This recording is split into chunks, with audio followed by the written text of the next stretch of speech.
Hi guys, today I'm restocking one of our medicine cabinet essentials, something we always have on stock, and that is our natural first aid ointment. And it's an ointment that we use just for general cuts, grazes on ourselves and sometimes on the animals. It's completely natural, all essential oils, beeswax, coconut oil, so nothing toxic, nothing nasty. Really nice salve just to have on hand. So I'm restocking it, so I thought I would make a little video showing you how I do that.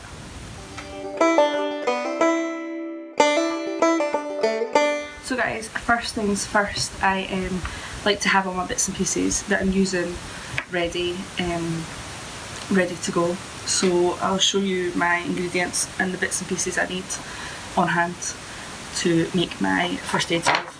So for the base of this salve, I use beeswax and I use coconut oil. Just 100% organic virgin coconut oil is what I like to use. I soften this very slightly in the microwave just to make it easier to scoop out. For oils, I use tea tree, lavender. These are both sort of antiseptic, bacteria killing oils. And I also use some witch hazel, which is also antibacterial, and it also helps promote cell regrowth, so it'll help any cuts and grazes heal quicker. I also have a board to work on, an old knife and an old spoon, my hand mixer. I like to keep a cloth handy, and I have a glass bowl to mix in. And I also have on the stove a pot of water, which is getting hot, just to help us melt our oil and our beeswax together. So now we've got everything we need, let's get started. So the first thing our recipe calls for is beeswax. I've went ahead and chopped all this up so you didn't have to sit and watch me chopping it out. I use the bars, and about 1 bar is perfect. If you're using the pellets, it comes to about probably 3.5 tablespoons of the pellets. So 1 bar or 3.5 tablespoons of the pellets. And chop up the bar. If you're using bars, it just melts much quicker. So pop that in your glass bowl. Use a glass or metal bowl for this if possible. So the next ingredient in our recipe is our coconut oil. And it's about 1/2 cup that we need. So get the right measuring spoon. As I said, you can soften this up first to make it easier to scoop out, because it can be quite hard.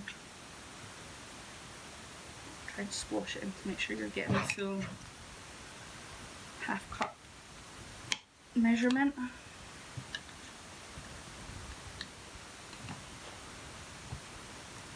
The wax part of the recipe kind of gives you a hardness to the salve, and the more coconut oil you get, the softer it will be. So if you wanted a slightly softer salve, slightly more coconut oil. If you want a slightly harder one, slightly more beeswax. And it's one of those recipes you can sort of wrangle it to suit yourself, to suit what you're looking for. So this just gets added to our beeswax.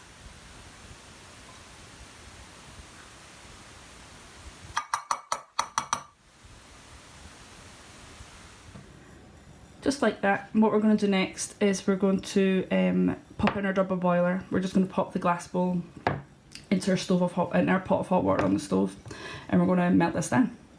So all you need to do now is pop your glass bowl in. I keep an old pot just for using for things like this. You just pop your glass bowl into the water and have it on a gentle boil, and then you're just waiting for it to melt and mix together. So I'll give that a few minutes and then we'll come back and have a look. So that took a little bit longer than usual. Our beeswax must have been a little bit cold, but we're all completely melted and liquidy now. Our oil and our wax is completely mixed. So I'm going to very carefully lift this out of here with a cloth, or use a pair of oven gloves because it will be very hot. And then I'm going to take it back over to a work surface, and I'm going to leave it for a few minutes just to cool down. You don't want to put your essential oils or your witch hazel into extremely hot liquid, or it can negate some of their qualities. You don't want to heat them up, but you also don't want to leave it too long because this will start to solidify again quite quickly. But just leave it for a few minutes to set so it's not piping hot. So I'm going to take that over and do that now. Okay, so we're sort of cool now. I don't want to let this cool much further. It's starting to thicken up slightly, so I'm going to get the oils in. The oils I like to use are lavender oil and tea tree oil, both good antiseptic oils, both with good healing qualities. So I use 10 drops.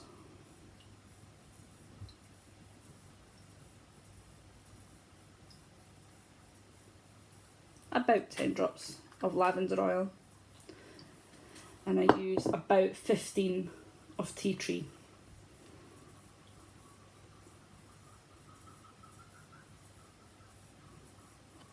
There we go. Give them a little mix with a spoon. You can see this is starting to cool because it's cooling on the spoon already. And then I mix it at this point with a hand blender.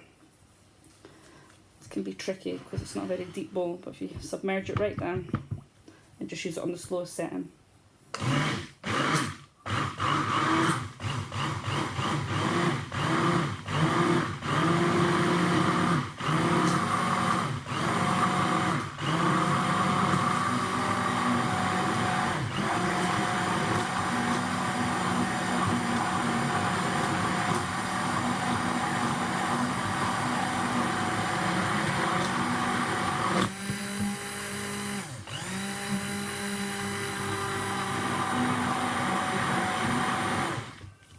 Should do it.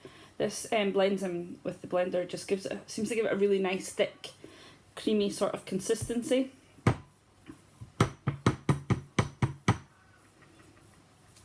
we go.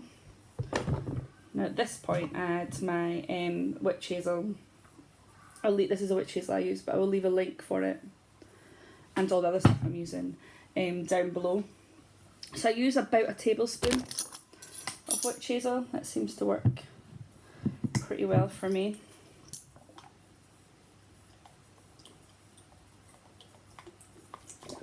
A little bit over there. And just go ahead and mix that in. Now we're starting to really thicken up here. So if you've gotten too thick, you can always pop this back in your pan, which I think I'm going to do, just to make sure the witch hazel's completely mixed through. I'm going to pop this back in the pan and remelt it very slightly. So I've reheated this slightly. I probably let it cool down a little bit too much after the first time.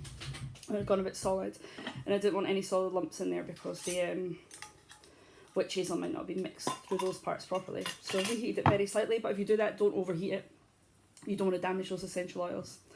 So while it's still liquidy before it solidifies again, I'm going to decant it into a little jar. You can use any sort of little jar. I tend to put across two, so I can keep one in the fridge and have one out. This will last a long time out the fridge, a good 6 months. But if you've got one in the fridge, it just lasts, you know, that one will last just a little bit longer. So it gives you another one to use at a later date. That's it, as easy as that. That'll solidify really quickly. As you can see, it's already starting to solidify. And to use this, you can just use it just like you would any balm. Just get a little bit out on your fingers and you can just put it onto any cut. Do use very clean hands. You don't want to contaminate this with more bacteria or anything, or use a cotton bud. This is also good for insect bites and stuff like that, or just really any sort of graze or cut or on yourself or your animals. It's extremely healing. It's very, very soothing. It's got a lovely texture, feels really nice, and smells absolutely incredible. So that's my super quick, super easy heal all magic balm. Let me know if you guys make this and how you get on with it, or if you've got a recipe you use that's different, or you've got any suggestions. Give me a shout down below. I love to hear from you guys. But thank you for checking in.